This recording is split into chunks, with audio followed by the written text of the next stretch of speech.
हम एक दिग्गज मैनेजमेंट के साथ भी बात करते हैं और अब उसी को रुख करेंगे। आज दो कंपनियां हैं जिनसे हम बात करने वाले हैं। सबसे पहले तो हमारे साथ शारदा क्रॉपकेम के मैनेजमेंट से बातचीत होगी, उसके बाद गोपाल स्नैक्स के मैनेजमेंट से हम बातचीत करेंगे। लेकिन सबसे पहले हम शारदा क्रॉपकेम के एमडी आरबीवी बुबना जी से बात करेंगे। और कंपनी जो है वो फॉर्मुलेशन और जेनरिक एक्टिव इंग्रेडिएंट्स की बड़ी रेंज मुहैया कराती है। डिमांड ट्रेंड, ग्रोथ के आउटलुक समेत एग्रोकेमिकल सेक्टर में क्या कुछ हलचल हो रही है, क्या क्या आउटलुक है, इन पर हम विस्तार से बात करते हैं। और शारदा क्रॉपकेम के एमडी आरबीवी बुबना हमारे साथ जुड़ गए हैं।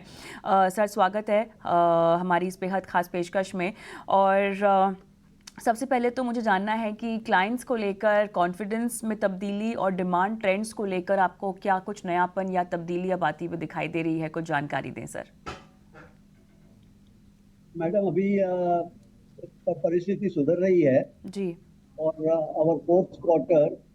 हमारा फोर्थ क्वार्टर है, वो पहले 3 क्वार्टर से काफी अच्छा रहेगा। परिस्थितियां भी सुधर रही है और मार्केट की डिमांड भी बढ़ रही है। प्राइसेस है वो काफी टूट गए थे, अब धीरे धीरे प्राइस भी बढ़ना शुरू होंगे। तो आप कह रहे हैं कि बेहतर हो रहा है सिनारियो और यहाँ पर कीमतें भी जो हैं वो बेहतर होती हुई हम आने वाले वक्त में देखेंगे बुबना साहब। तो अब ऐसे में अगर मैं FY25 प्लस का कुछ ग्रोथ प्लान अगर समझना चाहूँ आपसे और वॉल्यूम ग्रोथ आउटलुक मैं समझना चाहूँ सर, तो क्या कुछ आप यहाँ पर नंबर बता पाएंगे हमें? Madam, FY25 will be much better than FY24. Almost maybe at the same level as FY23 or FY22. Okay. और यहाँ पर कंट्रीब्यूशन सबसे ज़्यादा इस कॉन्फिडेंस के पीछे आपको कहाँ से आता हुआ दिखाई दे रहा है सर?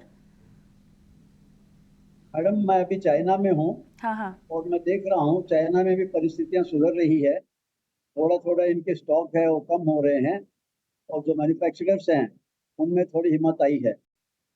और जहाँ तक मार्केट का सवाल है, क्वांटिटी वाइज डिमांड मोर और लेस सेम ही रहेगी। थोड़ा बहुत कम हो सकता है पिछले साल की अपेक्षा।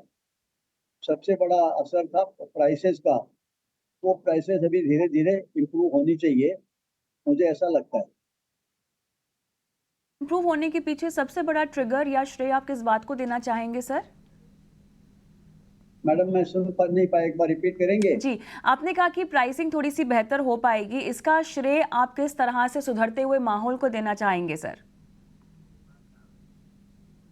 मतलब धीरे धीरे प्राइसेस बढ़ेंगी। हाँ जी। प्राइस बढ़ेंगे तो मार्जिन्स भी बढ़ेंगे और ग्रॉस प्रॉफिट भी सुधरेगा।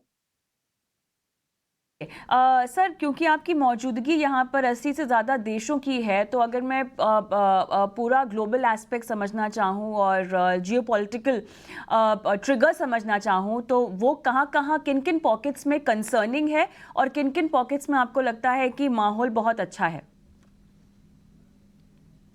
मैं मैडम जनरल बात कर रहा हूँ। जी। प्राय हम चारों कॉन्टिनेंट में माल बेचते हैं। हमारा सबसे बड़ा मार्केट है यूरोप। यूरोप में थोड़ी डिमांड बढ़ रही है और थोड़ी तेजी आ रही है। और यही चीज नाफ्ता कंट्रीज की है, अमेरिका वगैरह में। वहाँ भी डिमांड इंक्वायरीज आ रही है और लोग ऑर्डर्स दे रहे हैं। सर, आपका FY25 का कैपेक्स प्लान कितने का है? कैपेक्स मैडम वही करीब 400 450 करोड़ का होगा। ओके। यहाँ पर ये बताइए, रजिस्ट्रेशन की जो पाइपलाइन है वो कितनी ज़्यादा आपको बेहतरीन दिखाई दे रही है फिलहाल? मैडम, रजिस्ट्रेशन के हमारे कम से कम अबाउट 800 900 रजिस्ट्रेशन पाइपलाइन में हैं और वो धीरे धीरे उनके रजिस्ट्रेशन मिलेंगे। ये हमेशा की प्रोसेस है और उसमें काफ़ी अनसर्टेनिटीज रहती है, इसलिए एग्जैक्ट प्रेडिक्ट करना डिफिकल्ट है।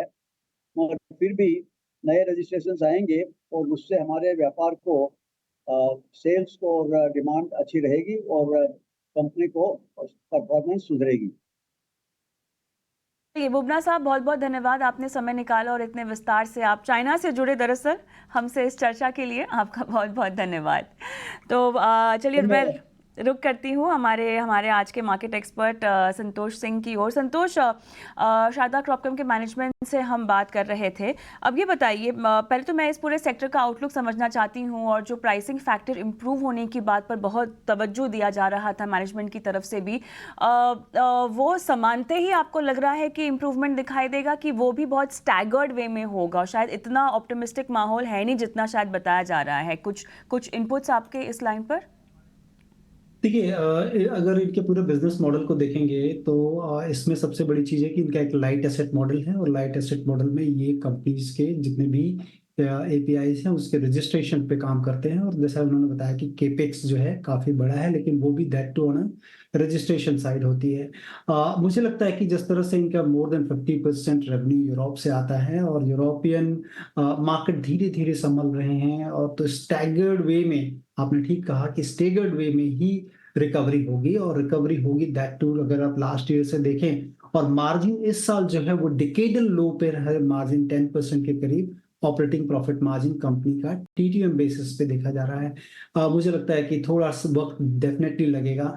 वैल्यूएशन वाइज अगर आप देखें तो बहुत ज्यादा महंगा स्टॉक नहीं दिख रहा है, लाइट एसेट मॉडल है, डेट नहीं है कंपनी के ऊपर, तो ये कुछ पॉजिटिव चीजें हैं। डेफिनेटली रिकवरी में मुझे लगता है कि थोड़ा वक्त जरूर लगेगा, लोअर लेवल पे डेफिनेटली इसको देखना चाहिए।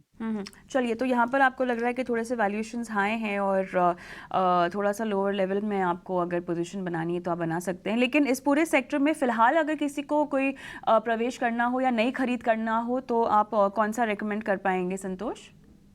देखिए, इसमें इस सेक्टर में मुझे लगता है कि पीआई इंडस्ट्री जो कि बहुत अच्छा कर रही है, और दूसरा रैलीज इंडिया है जो कि टाटा की कंपनी है, तो ये दो कंपनियों को देखा जा सकता है जो कि रिलेटिवली बेटर पोजीशंस हैं इनके।